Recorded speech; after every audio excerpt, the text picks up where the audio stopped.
ikaw na. Palagi kang hinahanap-hanap, hinihintay ika'y makausap. Ang iyong ngiti ang nagbibigay sa'kin ng saya ng pag-asa. Pinaglayo man ang tadhana, hindi maipagkakaila. Ang puso at isipan natin ay pinag-isa.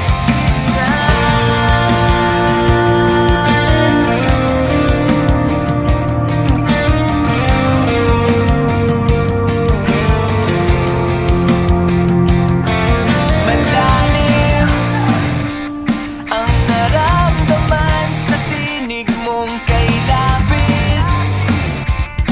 Ang lapit,